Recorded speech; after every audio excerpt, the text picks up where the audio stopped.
ખાસ કરીને એમોમાં એક ધ્યાન આકર્ષક વસ્તુ એવી છે કે પોતે ક્યાંય પિક્ચરમાં નહીં આવવાનું, ચેકથી પેમેન્ટ આપવાનું. એટલે જે વેપારીઓ હોય એને એમ થાય કે સદ્ધર વ્યક્તિ હશે, મોટો ખરીદાર હશે, ચેકથી પેમેન્ટ આપે છે એટલે એનો વિશ્વાસ થાય અને ત્યારબાદ ચેક નાખવામાં આવે એટલે ચેક બાઉન્સ થાય, ઇન્સફિશિયન્ટ બેલેન્સ બતાવે. અને પછી સ્વાભાવિક છે કે કોઈ પણ વેપારી હોય પોતાના પૈસા મેળવવા માટે તજવીજ કરે અને આરોપીનો સંપર્ક કરે એટલે મુદતો આપે અને ગોળ ગોળ ફેરવે.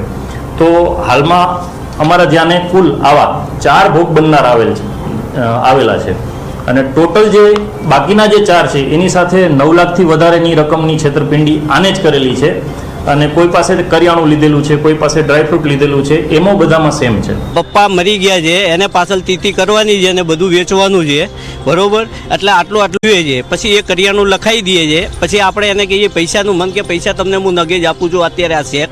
એ બપોરે શુક્રવારે 12 વાગે આવે છે, પછી શેક દેતા સાંજે બેંક બંધ થઈ જાય. અમે સોમવારે શેક ભરીએ એટલે એ બાઉન્સ થઈ જાય છે. પછી એ માલ ઉપાડ્યા પછી આપણને એ દેખાતો નથી.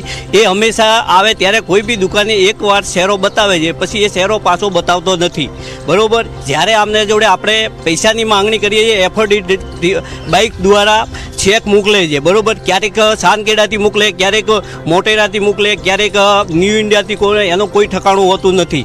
જ્યારે હોય ત્યારે કાલે આપું, પરમદારે આપું, એ બધું ખોટું બોલે છે. ऑर्डर दे के फिर उसने 2 दिन टेम्पो भराया, दिन में 3 बार हमने सब पूरा 3,85,000 का हमने उसको सामान दिया और बाद में उसने उसको कॉल किया कि आपका पहले पेमेंट कराओ, हमको आगे माल नहीं दे रहे. फिर उसने बोला कि हमारा आदमी आ रहा है, कोई आप ओंगरिया से आ रहा है, आपको पैसा देने के लिए आप ये टेम्पा भराओ. और मैंने उसको टेम्पा भराया तो फिर पीछे गए तो वो लापता हो गया और उसकी रिकॉर्डिंग वगैरह सब वापस खींच ली उसने.